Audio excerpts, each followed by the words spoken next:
Ethan just wanted to finish his last delivery and pick up his 6-year-old son. But when he stepped into the grand hall of billionaire Eleanor Hart's mansion, he froze. Then panic set in. Among the gleaming marble and crystal chandeliers, a portrait stood illuminated under its own spotlight. Anna, his wife, dead 3 years.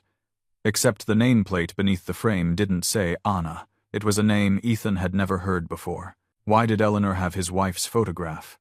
And why had his wife lived her entire life under a false name? The package in Ethan's hands felt heavier than it should. He stood in the entrance hall of the Hart mansion, staring at the portrait on the wall. His delivery bag slipped from his shoulder and hit the marble floor with a dull thud. It was Anna, not a woman who looked like Anna. Not someone with similar features. It was her, the curve of her smile, the way her eyes crinkled at the corners, even the small birthmark on her left cheek. Every detail matched the woman he had married 8 years ago, the woman he had buried 3 years ago.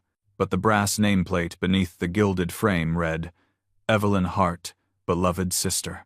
Ethan's throat closed. His vision blurred at the edges. He took a step closer, then another, until he stood directly beneath the portrait.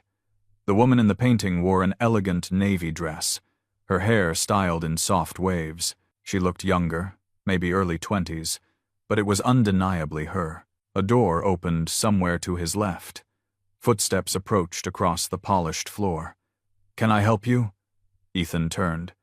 A woman in a dark suit stood watching him. She was older than the woman in the portrait, maybe early 40s, her hair pulled back in a tight bun.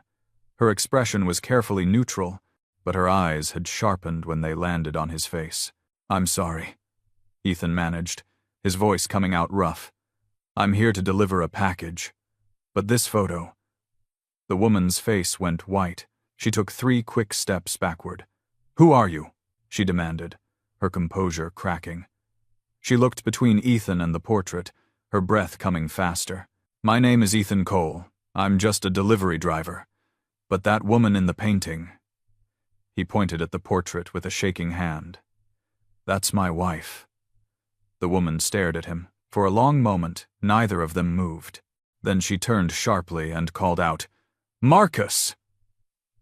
A man in a security uniform appeared from a side hallway, broad-shouldered and expressionless. "Escort this man out," the woman said, her voice turning cold. "Immediately." Marcus moved toward him, but Ethan spoke quickly. "Ma'am, I'm not trying to cause trouble. I just need to understand why you have a painting of my wife in your house. Her name was Anna Cole. She died 3 years ago in a car accident. But that's her. I know it is." The woman's face had gone from white to gray.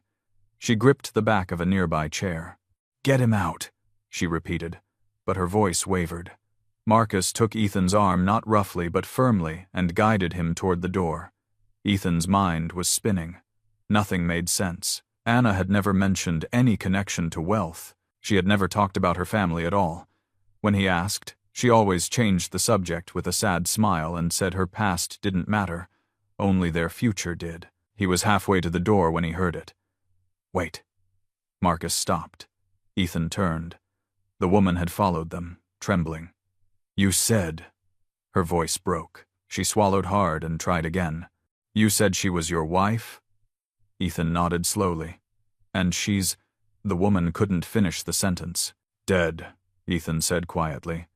"Yes. 3 years ago. A drunk driver ran a red light. She died on impact." The woman's knees buckled. She caught herself on the wall. Marcus moved toward her, but she waved him off. "Is she alive?" The woman whispered, her eyes desperate. "Please, is Evelyn alive?" "I don't know anyone named Evelyn," Ethan said. "My wife's name was Anna." The woman shook her head. Tears spilled down her cheeks. No, that's..." She looked up at the portrait, then back at Ethan. "That's my sister, Evelyn Hart. She disappeared 10 years ago. I've been searching for her ever since. I hired investigators. I checked hospitals, shelters, everywhere, but there was nothing. No trace. It was like she vanished into thin air." Ethan felt the floor tilt beneath him. He reached out and steadied himself against the doorframe. "That can't be right," he said. But even as he spoke, he knew it could be. Anna had no family photos, no childhood stories, no old friends. She had appeared in his life like someone who had just been born the day they met. He had thought she was simply private, maybe running from a bad past. He had never pushed her to explain. The woman took a shaking breath and seemed to pull herself together. She straightened and wiped her eyes. "My name is Eleanor Hart," she said. "That portrait is of my younger sister. She would be 35 now. The painting was done when she was 22, right before she disappeared. 35. Anna had been 32 when she died. The timeline matched. "I don't understand," Ethan said, his voice sounding hollow in his own ears. "Why would she change her name? Why would she leave?" Eleanor looked at him for a long moment, then glanced at Marcus. "You can go," she told him quietly. Marcus hesitated, then nodded and walked away down the hall. Eleanor turned back to Ethan. "Come with me," she said. She led him through a series of corridors into a smaller sitting room. Floor-to-ceiling windows overlooked a garden. Eleanor gestured to a leather chair. Ethan sat, his legs feeling weak. Eleanor remained standing, moving to the window to stare out at the garden. "Evelyn was the youngest," Eleanor said. "Our family, the Hart family, has money. A lot of it. My father built a pharmaceutical empire. When he died, I inherited the company. Evelyn was supposed to inherit a portion as well, but she never wanted any of it. She hated the life we lived, the scrutiny, the expectations, the control." Her voice was flat, detached, like she was reciting facts about a stranger. "When she was 22, she fell in love with someone," Eleanor continued. "Someone our mother disapproved of, a working-class man. Nothing wrong with him, but he wasn't from our world. My mother forbade the relationship. She threatened to cut Evelyn off completely. There were arguments, screaming matches. And then one night, Evelyn was just gone. She left a note. It said she couldn't live as a puppet anymore, that she was sorry." Eleanor turned to face Ethan, her eyes wet but her expression hard. "I thought she was selfish," she said. "I thought she threw away everything we had because she wanted to play at being normal. I was angry at her for years, but I never stopped looking, because she was still my sister." Ethan's hands were clenched in his lap, his knuckles white. "Anna never told me any of this," he said. "She said she didn't have family. She said she grew up in foster care. I believed her." Eleanor's expression softened slightly. "She was protecting you," she said quietly. "If she told you the truth, my family would have found her. Found you, and they would have made your life hell." "Your family," Ethan repeated. "You mean they would have come after us?" Eleanor nodded slowly. "My mother would have. She's dead now, passed a year ago. But yes, she would have done everything in her power to separate you. She viewed Evelyn Anna as a runaway asset, not a daughter, just something that belonged to the Hart name." Ethan felt sick. Anna had lived her entire life with him under a false identity. She had cut herself off from everything she knew, and she had done it for him, for their life together. "I have a son," Ethan said suddenly. "Lucas. He's 6 years old." Eleanor's expression changed. Something cracked in her carefully controlled face. "You have a son," she repeated softly. "Evelyn had a child." Ethan's voice broke. "He looks just like her. Same eyes, same smile. He's all I have left of her." Eleanor crossed the room and sat down heavily in the chair across from him. She covered her face with her hands, her shoulders shaking. "I thought she was alive somewhere," Eleanor said through her fingers. "I thought maybe one day she would come home, or at least call, send a letter, something. But she's gone. She's really gone." They sat in silence for a moment. Then Eleanor lowered her hands and looked at Ethan directly. "I need to ask you something," she said, her voice steady again. "Professional. And I need you to be honest with me. Do you have any proof that Anna was your wife? Any documentation?" Ethan frowned. "Of course. Marriage certificate. Her death certificate. Photos. Why?" Eleanor leaned forward slightly. Because I need to be certain. I've spent 10 years searching for my sister. I've been fooled before by people claiming to have information. I need to know this is real. Ethan pulled out his phone. He scrolled through his photos until he found one of Anna holding newborn Lucas in the hospital. He handed the phone to Eleanor. She stared at the image, her hand trembling. A tear rolled down her cheek. "That's her," she whispered. "That's Evelyn." She looked at more photos Anna, at their tiny wedding ceremony. Anna laughing at the kitchen table, Anna and Lucas at the park. In every image, she was smiling. She looked happy, free. Eleanor handed the phone back and wiped her eyes. "I'd like to arrange a DNA test," she said. "Between myself and your son, if you're willing, just to confirm, for my own peace of mind." Ethan nodded. "I understand. Yes, we can do that." Eleanor stood and walked to a desk in the corner. She wrote something on a card and handed it to him. "This is my personal number. Call me when you're ready. I'll arrange everything." Ethan took the card and stood as well. "Can I ask you something?" he said. Eleanor nodded. "Of course." He hesitated, then continued. "Do you know why she left?" "Really? Was it just because of your mother's disapproval?" Eleanor was quiet for a moment, then nodded slowly. "My mother was cruel," she said. "She didn't just disapprove. She threatened to destroy the man Evelyn loved, to ruin his life completely, to make sure he could never work again, to have him arrested on false charges if necessary. Evelyn overheard her making the arrangements. She ran to protect him. To protect you, I think." Ethan's chest tightened. Anna had sacrificed everything, her family, her identity, her inheritance, all to keep him safe from a threat he had never even known existed. "I need to go," he said, his voice thick. "I need to pick up my son." Eleanor nodded. "I understand.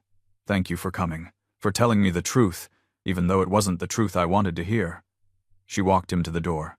Before he left, she touched his arm gently. "She made the right choice," Eleanor said quietly. "I can see that. She was happy with you. That's all I ever wanted for her." The DNA test took nearly 2 weeks to process. When the results arrived, they confirmed what they both already knew: Lucas was Eleanor's nephew. The probability was 99.9%. Eleanor called Ethan the day the results came. "Thank you," she said, her voice thick with emotion, "for letting me know the truth, for giving me this closure." "What happens now?" Ethan asked. There was a long pause on the other end. "I'd like to meet him," Eleanor said carefully. "Lucas, if you're comfortable with that. I don't want to intrude on your life. But he's my only connection to Evelyn now. I'd like to know him, even if just a little." Ethan thought about it. Part of him wanted to say no, to protect Lucas from complications, from explanations he wouldn't understand. But another part of him knew that Lucas deserved to know where he came from, who his mother really was. "Okay," Ethan said, "but we take it slow. And if Lucas seems uncomfortable at any point, we stop." Eleanor's relief was audible. "Of course. Whatever you think is best." They met at a park the following Saturday. Eleanor arrived early, wearing jeans and a sweater, her hair down. She looked less intimidating than she had in the mansion, more human. Lucas ran ahead to the playground while Ethan and Eleanor sat on a bench nearby, watching him. "He really does look like her," Eleanor said softly. "Yeah," Ethan agreed. "He does." They sat in silence for a moment. Then Eleanor spoke again. "I brought something," she said, pulling a small photo album from her bag. "Pictures of Evelyn when she was young. I thought maybe Lucas would like to see them, to know what his mother was like as a child." Ethan took the album and opened it slowly. The photos showed a little girl with Anna's face, smiling in every picture, playing with dolls, blowing out birthday candles, hugging a stuffed bear. "She loved dinosaurs," Eleanor said, pointing to one photo.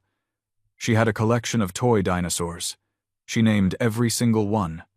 Ethan smiled despite himself. "Lucas loves dinosaurs too. Eleanor's expression softened. She would have liked that. Lucas ran back over, out of breath and grinning. "Daddy, can I go on the swings?" he asked. "Sure, buddy. But come here for a second first." Lucas came closer, looking at Eleanor curiously. "Lucas, this is Eleanor," Ethan said carefully. "She's someone special. She was your mommy's sister." Lucas's eyes went wide. "Mommy had a sister?" Ethan nodded. "She did.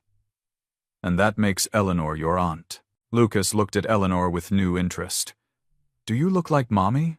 Eleanor smiled, a sad smile. "A little bit. We had the same eyes, but your mommy was much prettier."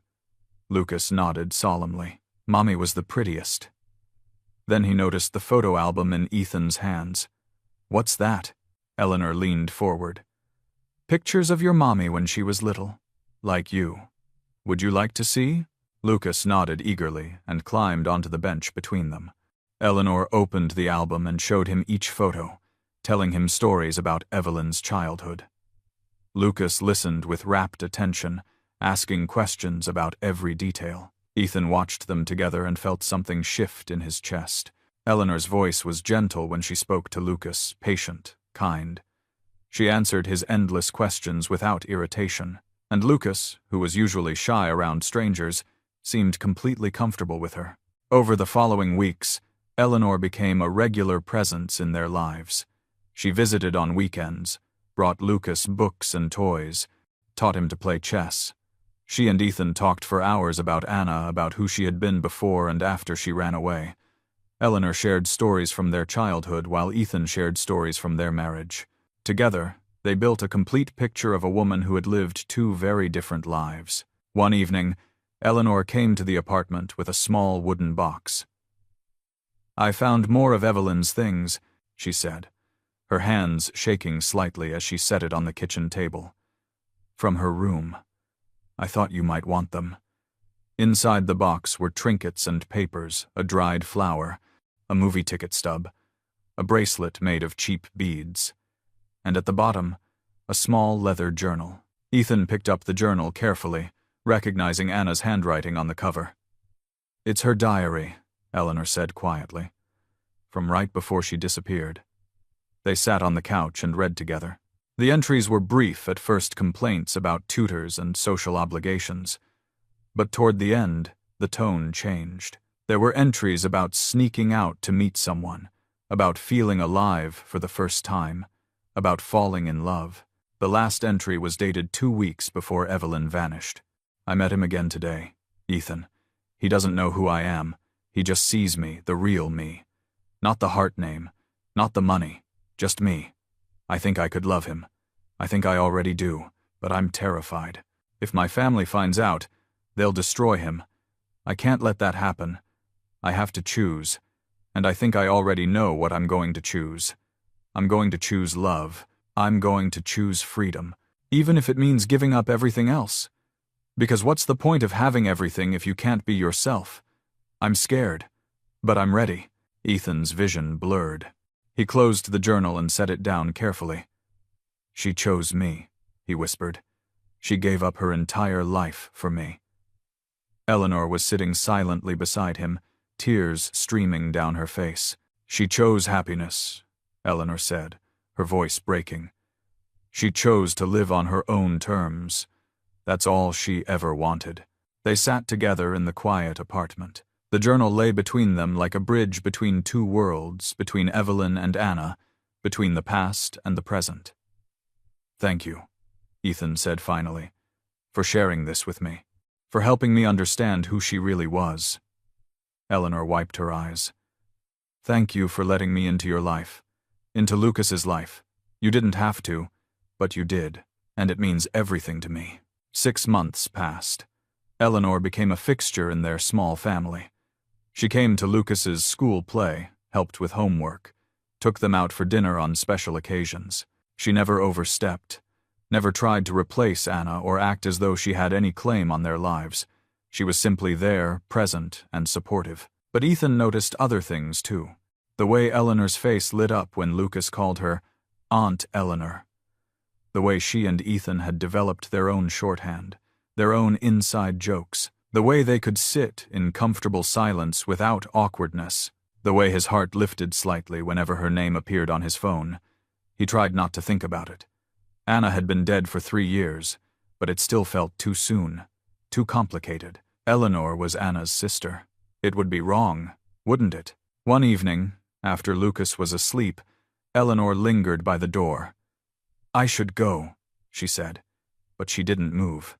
Ethan looked up from where he was clearing the dinner dishes. "You don't have to," he said, then paused. "I mean, if you want to stay for coffee or something, we could talk." Eleanor smiled. "Coffee sounds nice." They sat at the small kitchen table. The apartment was quiet except for the hum of the refrigerator and the distant sound of traffic outside. "Can I ask you something?" Eleanor said, wrapping her hands around her mug. Ethan nodded. "Sure." She looked down at her coffee. "Do you think Evelyn would be happy? Seeing us like this? Together?" Ethan was quiet for a moment. "What do you mean by, like this?" Eleanor looked up at him, something vulnerable in her eyes. "I mean as family, as people who care about each other. I think," she stopped, then started again. "I think she would be glad that Lucas has more people to love him. That you're not alone." Ethan nodded slowly. "I think so too." Eleanor took a breath, seeming to gather her courage. "Ethan, I need to tell you something." His heart started beating faster. "Okay." She set down her mug. "I've been thinking lately about what Evelyn wrote in her journal, about choosing happiness, about living on your own terms. And I realized that I've spent my whole life doing what was expected of me, running the family company, living in that mansion, being Eleanor Hart, the responsible one. But I've never asked myself what I actually want." "What do you want?" Ethan asked quietly. Eleanor's eyes were bright with unshed tears. "I want to know my nephew. I want to keep the memory of my sister alive. I want to be part of something real, something that matters." She paused, looking directly at him. "And I want—" She stopped, shaking her head. "What?" Ethan pressed, leaning forward. "Nothing," Eleanor said quickly. "Never mind. It's not important." But Ethan could see it in her face, the same thing he'd been trying not to think about for weeks. The same complicated, confusing feelings that kept him awake at night. "Eleanor," he started. "I should go," she said abruptly, standing up. "It's late. And I have an early meeting tomorrow." Ethan stood as well. They faced each other across the small kitchen. The distance between them felt charged somehow, dangerous. "Stay," Ethan said, the word coming out rougher than he intended. Eleanor's breath caught. "Ethan, I don't think—" He took a step closer. "Just for a few more minutes. Please." They stared at each other, neither moving. The air felt heavy, thick with unspoken words. Then Eleanor stepped forward. Ethan did too. They were very close now. Close enough that Ethan could see the gold flecks in her eyes, could smell her perfume lavender, like Anna used to wear. "This is a bad idea," Eleanor whispered. "I know," Ethan said, but neither of them stepped back. Eleanor's hand came up, her fingers brushing against Ethan's jaw. He closed his eyes, his heart pounding so loud he was sure she could hear it. "I miss her," Eleanor said, her voice breaking. "I miss her so much. And being here with you and Lucas, it's the closest I can get to her. But sometimes I forget. Sometimes I'm here and I'm happy and I forget that I'm only here because she's gone. And then I feel so guilty I can't breathe." Ethan opened his eyes. Eleanor's face was wet with tears. "I feel it too," he admitted. "Every time I see you, every time Lucas laughs at something you said, I feel happy and then I feel guilty for feeling happy. Because Anna should be here. She should be the one raising Lucas. Not me. Not alone." Eleanor's voice was barely a whisper. "You're not alone. Not anymore." Their faces were inches apart. Ethan could feel the warmth of her breath. His hand moved of its own accord, coming up to cup her cheek. Eleanor leaned into the touch, her eyes closing. For a moment, The world narrowed to just the two of them, two people trying to find their way through grief and guilt and something that felt dangerously like hope. And then reality crashed back in. Ethan dropped his hand like he'd been burned. He stepped back so fast he knocked into the counter.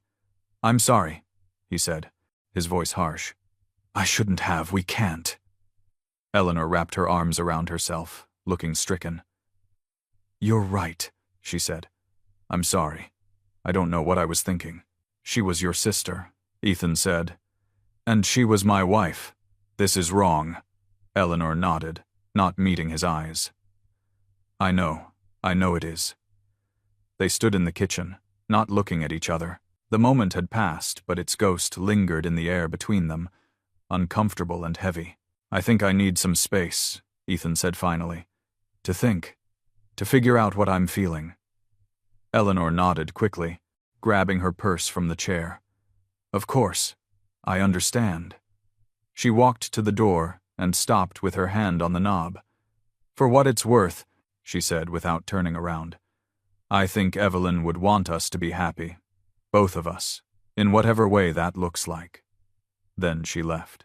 Ethan stood alone in his kitchen, staring at the closed door. His hands were shaking. His heart was racing. And deep down, beneath the guilt and confusion, there was something else, something that felt dangerously like hope, or maybe longing, or maybe just the desperate wish to not feel so alone anymore. 3 weeks passed. Ethan didn't call. Eleanor didn't either, but she sent text messages, brief ones, asking about Lucas, sending pictures of things that reminded her of Evelyn, keeping the connection alive without pushing. Ethan responded with short replies, polite but distant. Lucas asked about her constantly. "Why doesn't Aunt Eleanor come over anymore? Did I do something wrong?" Ethan's chest ached every time. "No, buddy, you didn't do anything. She's just busy with work." Ethan buried himself in work double shifts, extra deliveries, anything to stay busy, anything to not think about Eleanor's face in his kitchen, the way her hand had felt against his skin, the way he had wanted to close the distance between them.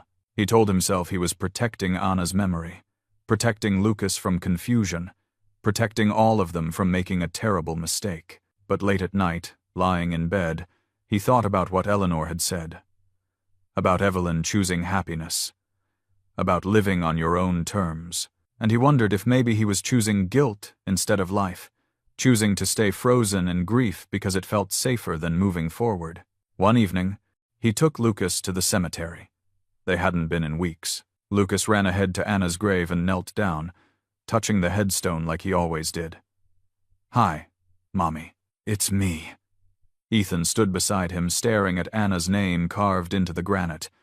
"I don't know what to do," he said quietly, not sure if he was talking to Anna or to himself. "I think I have feelings for Eleanor.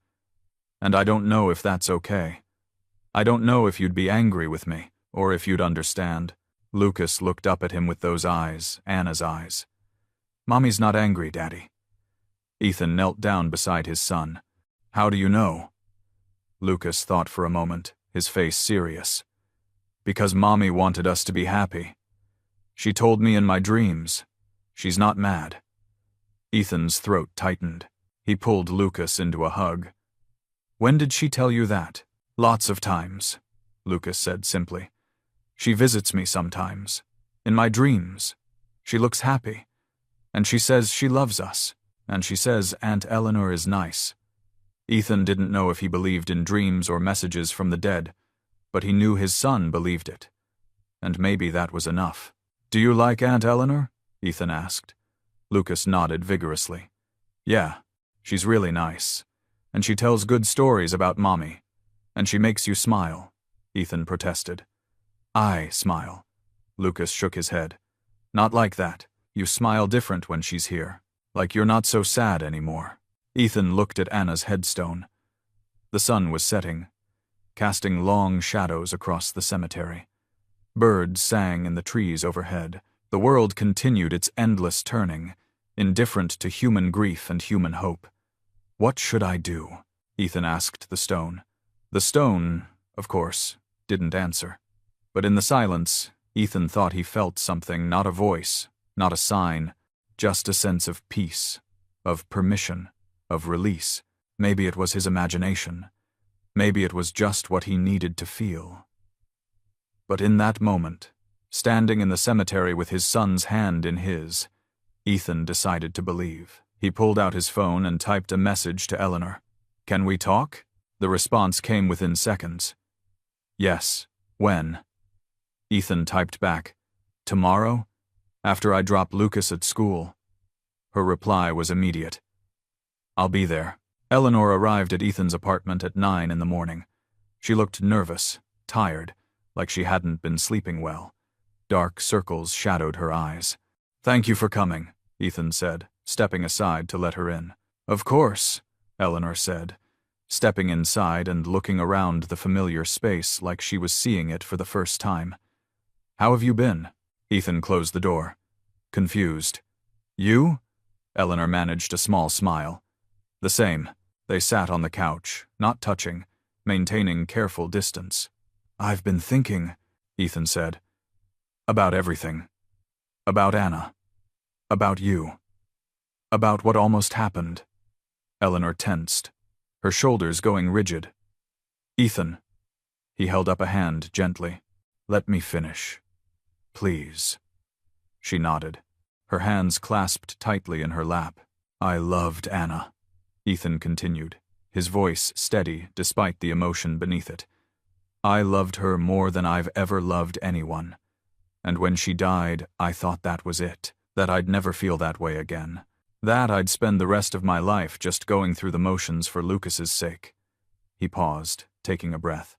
"And then you showed up, and you brought all these memories of Anna stories I'd never heard, photos I'd never seen. You gave me back parts of her I didn't even know existed. And I'm grateful for that. I really am." "But," Eleanor said quietly, looking down at her hands. Ethan leaned forward slightly. "But somewhere along the way, it became about more than just Anna's memory. It became about you. About the way you are with Lucas. The way you listen when I talk. The way you understand what I'm feeling without me having to explain. And I started having feelings that had nothing to do with Anna and everything to do with you." Eleanor's eyes were shining when she looked up at him. "Ethan," she started, but he continued. "I know it's complicated. I know it's messy. You're her sister, and she's gone. And maybe it's too soon. Maybe it's wrong. But I can't stop thinking about it. About you. And I needed to tell you that, even if nothing can come of it." Eleanor was quiet for a long moment. When she spoke, her voice was thick with emotion. "I've been falling in love with you," she said simply, the words hanging in the air between them. "Not because you remind me of Evelyn, not because you're a connection to her, but because of who you are. Because you're a good father. Because you're kind. Because you make me laugh.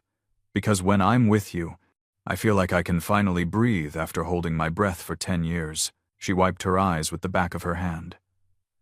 "But I've also been terrified," she continued. "Because loving you feels like betraying Evelyn. She loved you first. She gave up everything for you. And now here I am, her sister, developing feelings for her husband. It feels like I'm stealing something that doesn't belong to me, like I'm taking advantage of her absence." "You're not stealing anything," Ethan said firmly. "Anna is gone, and I think she would want us to be happy. Both of us." Eleanor shook her head slowly, fresh tears streaming down her face. "I want to believe that," she said, her voice breaking. "I want to believe that Evelyn would be okay with this, that she'd understand. But I can't know for sure. And that doubt, it's eating me alive. It keeps me up at night. It makes me question everything." She stood up and walked to the window, wrapping her arms around herself as if trying to hold herself together. "I've been thinking about this every day for weeks," she said, staring out at the street below.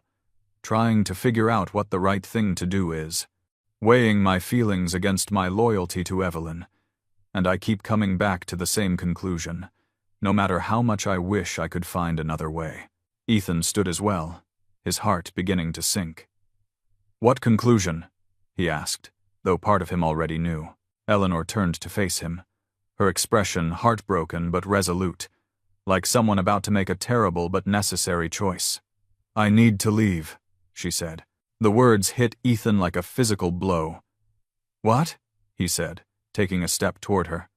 Eleanor held up a hand to stop him. "Not forever. Not completely. But I need to step back. Put some distance between us. For my own sake, for yours, for Lucas's, and for Evelyn's memory." Ethan felt something breaking inside his chest. "Eleanor, no." She shook her head firmly. "Listen to me, please." Ethan fell silent, his jaw clenched. Eleanor took a shaking breath. "If I stay," she continued, "I'm going to fall more in love with you. I already am, and maybe you'll fall in love with me too, and maybe we'll be happy together for a while. But there will always be this shadow hovering over us. This question of whether it's right, whether Evelyn would approve, whether we're dishonoring her memory by being together. And I can't live like that. I won't." She walked toward him, stopping a few feet away. "I don't want to live my life wondering if my happiness came at the cost of my sister's memory," she said, her voice firm despite the tears. "And I don't want Lucas growing up confused about who I am to him. Am I his aunt, his stepmother? Both, neither. It's too complicated, too messy. He deserves clarity. You deserve clarity. And so do I." "But you love him," Ethan said, his voice cracking. "And he loves you. You can't just walk away from that." Eleanor's face crumpled. "I know," she whispered, "and that's exactly why I need to do this. Because I love him, and I love you, and I loved my sister. And the best way I can honor all of those loves is to step back before things get any more tangled. Before I hurt anyone more than I already have." She reached into her purse and pulled out a large envelope. She handed it to Ethan with trembling hands. "What is this?" he asked, taking it reluctantly. Eleanor steadied her voice. "A trust fund. For Lucas. It's his inheritance from Evelyn, money from her original trust that my mother never touched. I had my lawyers transfer it into an account for him. He can access it when he turns 18. Ethan stared at the envelope, feeling its weight. "Eleanor, I can't," she cut him off. "It's his. It's what Evelyn would have wanted. And it's not charity. It's his birthright. Let him have it. Use it for his education, for his future, for whatever he needs." She would have wanted him to have every opportunity. Her voice softened. "There's also a letter in there. For Lucas. About his mother. About who she was. About how much she loved him. I want him to have that. To know where he comes from." "You could tell him yourself," Ethan said desperately. "You don't have to do this. We can figure this out. We can—" Eleanor stepped closer, close enough to touch. She reached up and cupped Ethan's face in her hands, her thumbs brushing away the tears on his cheeks. "I do have to do this," she said softly. "For all of us. You and Lucas need to build your life without me hovering in the background, confusing things. Lucas needs to grow up without confusion about my role in his life. And I need to figure out who I am outside of being Evelyn's sister, outside of being in love with her husband. Thank you," she whispered, her voice breaking, "for letting me know her, for letting me love Lucas, for these past few months. They've meant more to me than you'll ever know. You gave me back my sister, even if only through stories and memories.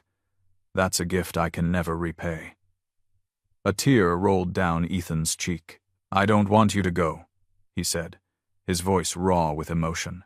"I know," Eleanor said, her own tears falling freely now, "but it's the right thing, and I think you know that too. Deep down, you know this is the only way we can all move forward with our integrity intact."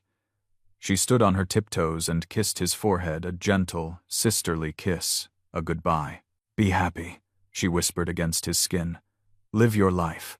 Love Lucas with everything you have. Honor Evelyn's memory by being the man she fell in love with.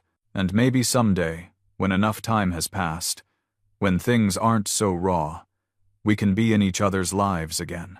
As family, as friends, as people who both loved Evelyn and want to honor her memory." She stepped back, picked up her purse, and walked to the door.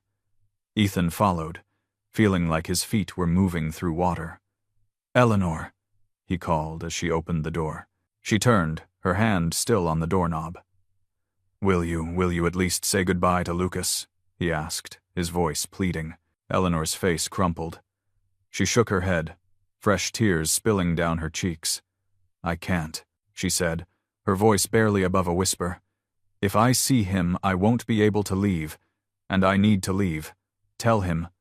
She paused, composing herself. "Tell him his Aunt Eleanor loves him very much, and that I'll always be thinking about him, and that when he's older, if he wants to find me, I'll be here. I'll always be here." Her voice broke on the last words. "He's going to be heartbroken," Ethan said. Eleanor nodded, wiping her face. "I know. So am I. But children are resilient. He'll be okay. And so will you. You're both stronger than you think." She looked at him one last time, as if trying to memorize his face. "Goodbye, Ethan." He swallowed hard. "Goodbye, Eleanor." She left. The door clicked shut behind her. Ethan stood in the empty apartment, holding the envelope, staring at the place where she had been. The silence was deafening. Then he sank onto the couch and cried for Anna, for Eleanor, for Lucas, for the family they almost had and the future that would never be. He told Lucas that evening, kneeling down to his son's level in the living room. He tried to explain in terms a 6-year-old could understand that Aunt Eleanor had to go away for a while, that she loved him very much but she couldn't visit anymore, that it wasn't his fault. Lucas cried, his small face crumpling in confusion and hurt. He asked why, asked when she was coming back, asked if he could call her. Ethan held his son and had no answers that would make it better. All he could do was hold Lucas close and let him cry it out. That night, after Lucas finally fell asleep clutching the stuffed dinosaur Eleanor had given him, Ethan opened the envelope. Inside was a check with more zeros than he'd ever seen in his life, and beneath it, a letter written in Eleanor's elegant handwriting. His hands shook as he unfolded it.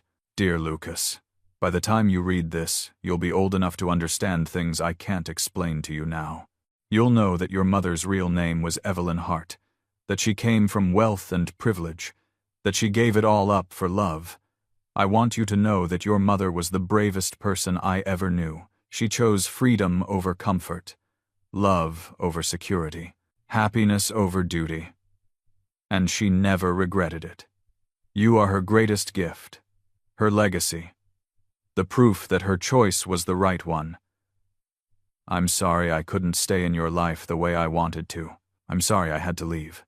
But please know that I love you, that you are my nephew and I am so proud to be your aunt, and that somewhere in this world, I'm thinking about you and wishing you every happiness. Your mother would be so proud of the person you're becoming. And so am I. All my love, Aunt Eleanor." Ethan folded the letter carefully, his vision blurred with tears. He would keep it safe, give it to Lucas when the time was right. He walked to the window and looked out at the city lights, wondering if Eleanor was looking out at the same sky. Somewhere out there, she was thinking about them. And they were thinking about her. She had chosen to leave, to honor her sister's memory, to give them all a chance at a clean, uncomplicated future. It was the right choice, the noble choice, the choice Anna herself would have made. But God, it hurt. 6 months later, Ethan and Lucas stood at Anna's grave. It was her birthday. They brought flowers like they did every year, white roses, her favorite. Lucas was taller now, growing fast. He talked about school and his friends, and the dinosaur book he was reading. He talked about Mommy sometimes, but less often than before. The memory was fading, the way memories do, no matter how hard you try to hold on to them. But he still asked about Eleanor. "Do you think Aunt Eleanor still thinks about us?" he asked, looking up at Ethan with those eyes that were so much like Anna's. Ethan squeezed his son's hand. "I know she does." Lucas was quiet for a moment, then asked, "Do you think we'll see her again?" Ethan looked down at the headstone. "Maybe. Someday, when you're older." Lucas nodded, seeming to accept this. I hope so. I miss her. Me too, buddy. Me too. They stood in silence for a moment, the wind rustling through the leaves of the trees around them. Then Lucas tugged on Ethan's hand. Daddy? I think Mommy's happy. Ethan looked down at him. Yeah? Lucas nodded seriously. Yeah, I can feel it. She's happy we remember her, and she's happy we're okay. And I think she's happy Aunt Eleanor loved us, even if she had to go away. Ethan squeezed his son's hand, his chest tight with emotion. I think you're right, he said, his voice rough. They walked back to the car together. The sun was setting, painting the sky in shades of orange and pink. The world kept turning. Life kept moving forward, whether you were ready or not. And somewhere in the city, Eleanor Hart sat in her office, looking at a photo of Lucas and Ethan that she kept in her desk drawer.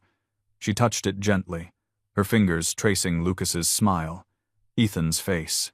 Then she closed the drawer with a soft click and returned to work, to the life she had chosen, to the sacrifice she had made. She had made her choice, the right choice, the only choice. She had loved her sister. She had loved her sister's family, and she had loved them enough to let them go, to give them the space to heal without the complication of her presence. It was what Evelyn would have wanted. It was what Evelyn would have done. And in the end, that was all that mattered. Love sometimes meant letting go. Love sometimes meant sacrifice. Love sometimes meant choosing someone else's happiness over your own. Eleanor understood that now. And so, sitting alone in her office as the sun set over the city, she allowed herself one more look at the photo, one more moment of longing. Then she tucked it away and turned back to her work, carrying her love and her loss in equal measure, honoring her sister's memory in the only way she knew how, by living, by choosing what was right over what was easy, by letting go.